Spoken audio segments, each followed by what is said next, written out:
So this Instagram reel made me watch Godzilla for the first time.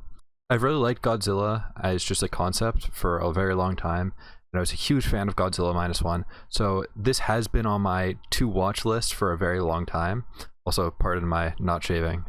But this actually made me watch it. So thank you for making it, I guess. But respectfully, I have to disagree heavily. I think this interpretation of the Godzilla movie, after watching it, I think it's very flawed. And I think it almost entirely misses the message of the movie, which I think is really cool and I really like. I think it misses the point pretty much as much, if not even more, than the current Godzilla movies put out by like the Western side of things, that basically boil it down to big cool lizard destroys things. And I think that's honestly like a huge tragedy. I took notes while watching the movie and I'm going to go over them. I think some really cool themes from the movie are, it's established pretty early on that Godzilla is now wreaking havoc because during the hydrogen bomb tests, they were bombing in the deep ocean where Godzilla was living. And this disturbance to its natural habitat causes Godzilla to surface and hunt to survive in human populated areas, primarily on humans, causing the destruction we see through the movie. I think another huge thing throughout the movie is the professor character, how he has the disputes with the government, primarily the military, where it is, I want to study this thing. This could be a huge learning opportunity, versus the military's, this is a huge threat. We need to deal with this threat. And I think this really ties in a lot with the parallels to nuclear. As the more scientific approach, the stand-in for him is, okay, this technology is really cool. It can be used to create energy, right? Like, let's study it more because maybe this can help us in the future. And I think that's the response that we had post-World War II to nuclear, as we explored the different ways we can use nuclear for electrical power and for other inventions. Versus the militaries of, okay, this is a huge threat. Nuclear is a huge thing. Okay, how do we combat that as much as possible? Not even worrying about the discovery, just this is a threat, we must deal with this. And I think that's portrayed as pretty short-sighted. And we don't really see the ramifications of this in the movie. And I think another thing the movie does well, that I think this reel doesn't really characterize well, is I think the three main characters, it's pretty much a disservice to their characters what it is summarized in this video. I think they're mostly just used as a stand-in for the three different like talking points around Godzilla in the movie. You have the professor who's like leading the scientific discoveries, young hot boy, I forget his name, who, spoiler alert, she does end up getting with, who is just the manifestation of politicians and military who are, okay, we just need to deal with this thing. I know you guys are concerned about this, but this is too much of an issue to be concerned about how we do it. We just need to do it now. And Mr. Eyepatch is the representation of the scientists who are behind creating atomic bombs, the hydrogen bombs, etc., all sorts of nuclear power that have been used for destruction. Just, okay, we were looking for this thing. We thought it would be a cool breakthrough. We found something interesting, and now it is.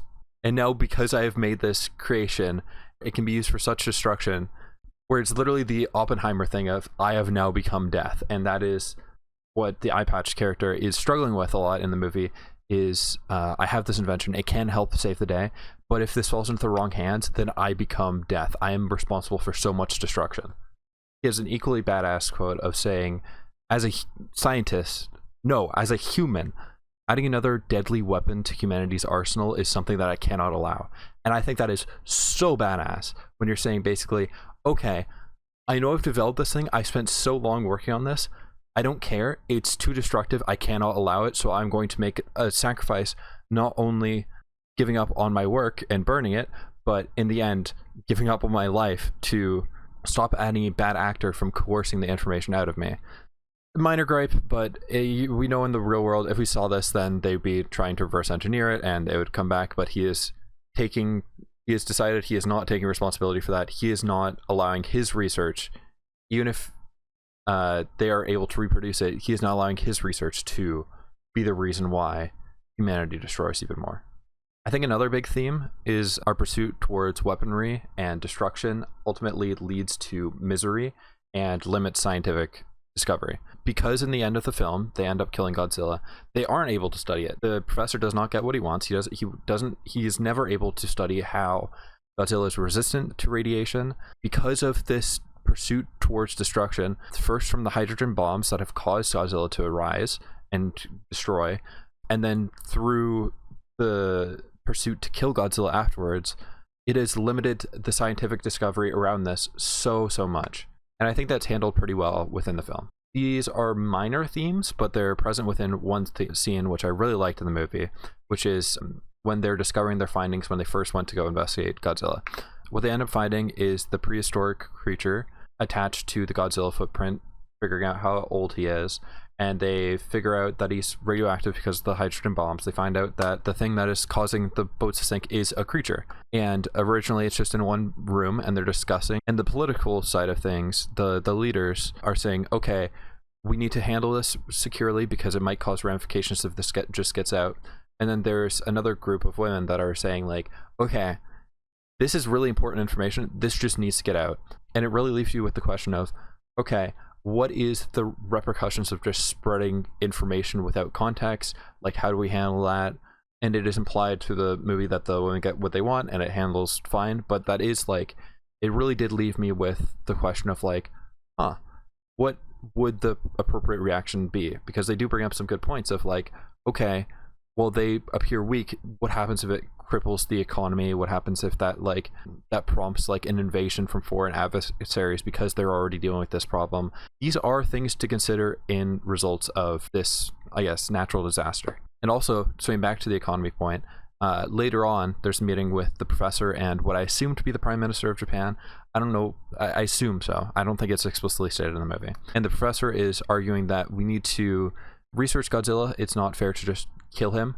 And what the Prime Minister is saying is, I understand that, but the effect that he's having on the economy is causing the economy of Japan, as in we're having to close shipping lanes, we're having to do XYZ, so it's just not sustainable to research him.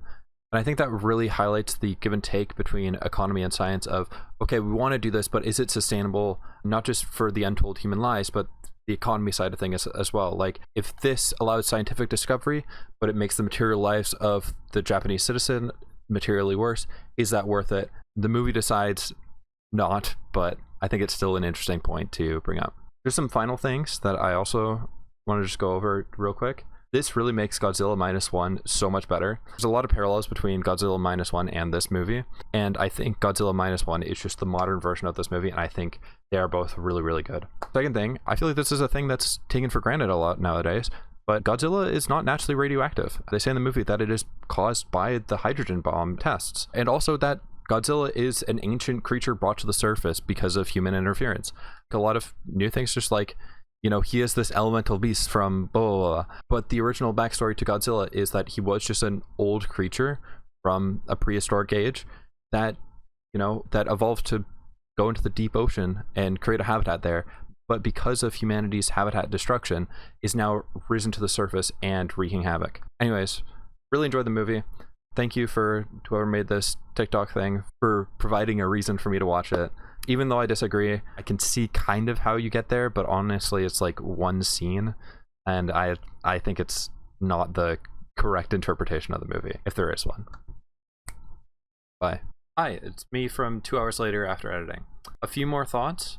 I think the whole romance storyline is portraying a huge theme throughout the movie of trying to be human in the face of disaster, and I think that's more where I disagree with the Instagram reel.